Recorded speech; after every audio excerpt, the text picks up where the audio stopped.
नमस्कार, स्वागत है आपका देश की बेटियों को समर्पित हमारी इस खास पेशकश में। मैं हूं आपके साथ मीना शर्मा। 15 अगस्त 2015 जश्न आजादी के दिन शुरू किया हमने बेटियों को समर्पित हमारा एक खास कार्यक्रम और गणतंत्र दिवस को इस 26 जनवरी के मौके पर एक इतिहास कायम किया।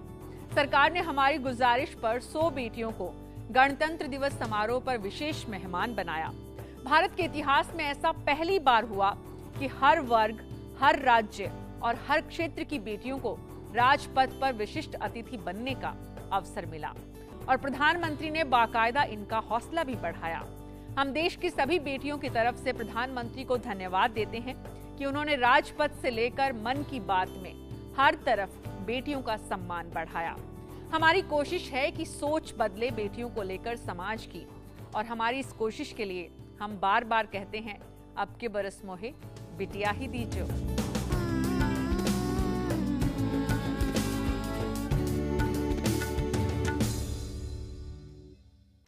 जम्मू कश्मीर से लेकर कर्नाटक, पश्चिम बंगाल से लेकर राजस्थान और उत्तर प्रदेश, हर हिस्से की बेटियों से मिलवाने का सिलसिला ये हमारा जारी है। आज आपको लेकर चलते हैं वाराणसी। यहाँ के एक छोटे से गांव सजोई के बच्चों के लिए पढ़ाई किसी चुनौती से कम नहीं थी। 15 किलोमीटर की दूरी में स्कूल और एक मदरसा जो पिछले 17 सालों से बंद था, जिसे खोला गांव की 3 बेटियों ने मिलकर। कैसे, देखिए आज के एपिसोड में।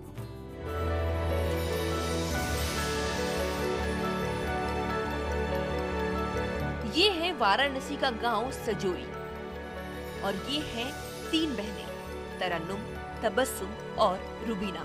इन तीनों ने इस गांव के बच्चों को पढ़ाने का जिम्मा उठाया है। वो गांव के मदरसे में इन बच्चों को पढ़ा लिखा कर जिम्मेदार नागरिक बनाने की मुहिम में जुटी हुई है। पहले मौलवी थे, वो पढ़ा रहे थे, तो वो बोले कि हम लड़कियों के साथ नहीं पढ़ाएंगे।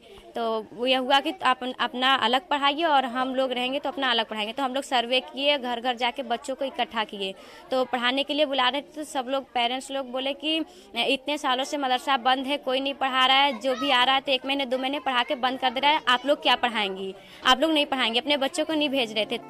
इन तीनों ने अपनी मेहनत और लगन से सभी को गलत साबित किया। ये इन्हीं की पहल का नतीजा है कि लोगों की मानसिकता में बदलाव आया है। आज इस मदरसे में गांव के 200 बच्चे पढ़ने आते हैं। हर मुश्किलों को पार करते हुए इन तीनों बेटियों ने तालीम हासिल की, लेकिन इनका सपना था कि गांव का कोई भी बच्चा शिक्षा से महरूम ना रहे।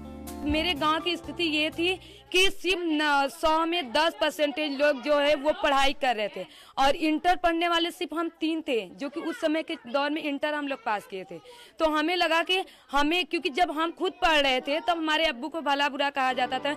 इन्होंने अपने मदरसे के 50 बच्चों का स्कूल में दाखिला भी करवाया। इसी के साथ ही गाँव की बड़ी लड़कियों को भी पढ़ाने की कोशिश की, लेकिन इसके लिए इन्हें लोगों का विरोध भी झेलना पड़ा। किसी के घर भी जाते थे लड़कियों को निकालने के लिए, पढ़ाने के लिए, तो बोले थे कि आप लोग जैसे घूम रही हैं वैसे हम लोग के बच्चों को भी घुमाएंगी, और तरह तरह के ताने मारते थे। तो हम लोग जब घर पे आते थे तो शाम को रोते थे कि अब हम लोग ये काम नहीं करेंगे। ऐसे ऐसे सब लोग बोल रहे हैं। रास्ते चलते वक्त भी लड़के और लड़कियां सब लोग अपना बोलते थे कि ये लोग ऐसे कर रही हैं, वैसे कर रही हैं। तो मेरे अब्बू अम्मी समझाए कि जो भी काम करोगी तो उसमें तो कठिनाइयाँ आएंगी ही आएंगी, तो थोड़ा सब्र से काम लो और धीरे धीरे देखना, आगे एक दिन तुम लोग कामयाब जरूर होगी। और हम लोग, मतलब मेरे अब्बू हिम्मत बढ़ाते गए और हम लोग आगे बढ़ते गए, तो आज हम लोग इस मुकाम पे हैं। अम्मी अब्बू का साथ मिला तो इनके इरादे और मजबूत हो गए।